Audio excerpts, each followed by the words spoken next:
부모 집을 자녀에게 팔고 부모가 전세로 사는 구조, 과연 안전할까요? 혹시 들어보셨나요? 부모가 가진 아파트를 자녀에게 매매하고 부모는 다시 전세로 들어가서 사는 구조. 겉으로 보면 참 좋아 보입니다. 부모는 집을 처분해 현금을 확보하고 계속 거주할 수 있고 자녀는 내 집 마련을 할 수 있으니까요.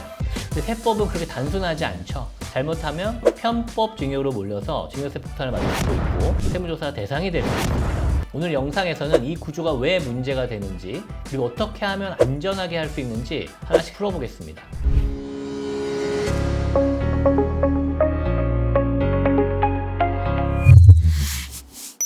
자, 예를 들어 볼게요. 부모가 시가 약 13억 원짜리 아파트를 가지고 있습니다. 딸과 사위가 이 집을 매수하려고 하지만 현금이 부족합니다. 그래서 부모가 집을 매도하고 동시에 전세 계약을 맺어서 그 집에 계속 살겠다는 겁니다. 딱 봐서는 합리적이네 싶지만 국세청은 이런 거래를 예의주시합니다.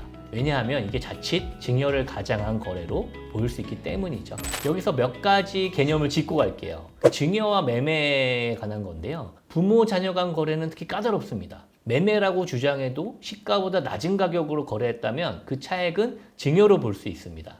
부담부 증여, 만약 주택에 전세보증금 같은 채무가 있다면 자녀는 그 채무를 떠안는 조건으로 증여를 하면 부담부 증여가 됩니다. 이 경우 채무 부분은 증여재산 가액에서 공제할 수 있죠. 단 채무가 실제하고 입증이 되어야 인정을 받겠죠. 시가가 중요한데요. 세법에서 말하는 시가는 공시가격이 아니죠. 실제 거래 가격, 감정평가액, 유사 거래 금액 등을 기준으로 봅니다. 그럼 어떤 부분에서 문제가 될까요? 5가지로 정리할 수 있죠. 시가보다 낮은 매매가. 시가가 13억인데 계약서를 10억으로 쓰면 3억은 증여로 간주될 수 있습니다. 전세 계약의 실질성, 계약서만 쓰고 보증금 지급이 실제로 안 되면 허위 전세겠죠. 전입신고, 확정일자, 보증금 입금까지 모두 갖춰야지 되겠죠. 부담부 증여의 여부인데요. 자녀가 실제로 보증금을 지급하고 부모 채무를 인수했는지 그 부담부 증여가 인수를 해야지 부담부 증여가 되는 거죠. 하지만 서류만 있고 돈이 오가지 않거나 또 동거를 한다? 이런 경우에는 또 인정되지 않을 수 있죠.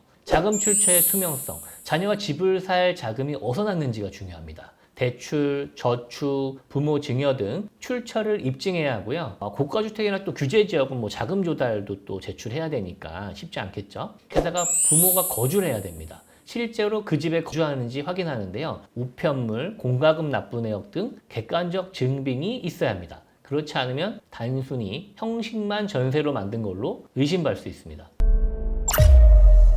그럼 어떻게 해야 비교적 안전할까요? 5가지 팁을 좀 드리면 매매가는 반드시 시가에 가깝게 시세보다 과도하게 낮으면 증여니까 저희가 매매하시기 전에 상담으로 시가를 어느 정도로 정할지 결정을 하셔야 되고요. 전세 계약의 실체 확보, 전세 계약서를 꼭 작성하시고 보증금을 실제 입금하시고 전입신고하시고 확정일자까지 좀 챙기면 좋을 것 같습니다. 그 다음에 채무 승계 입증인데요. 보증금이 실제로 오갔다는 통장 내역, 계약서 증빙 등 남기면 좋겠죠. 부모님이 거주하셔야죠. 공과금 고지서나 우편물 등 실제 거주 흔적을 남겨놓으시는 게 좋고요. 자금 출처를 투명하게 해야 되는데 자녀가 집값을 어떻게 마련했는지 명확히 남겨야 합니다. 오늘 정리해보면 부모가 집을 자녀에게 팔고 다시 전세로 사는 구조는 가능하지만 조건을 제대로 갖추지 않는다면 증여세와 세무조사 위험에 노출됩니다. 자, 다시 한번 말씀드리겠습니다. 시가 기준 거래, 전세 계약 요건을 충족시키고 자금 출처와 거주 증빙을 확보해야 됩니다. 자, 이 3가지 원칙을 지킨다면 불필요한 리스크를 줄일 수 있습니다. 오늘 영상이 도움이 되셨다면 구독과 좋아요 부탁드리고요. 다음 시간에 뵙겠습니다. 감사합니다. 쉽게 이해하고 걱정 덜어봐. 세금 문제도 쉽게 접근해봐. 로엔 파트너스와 함께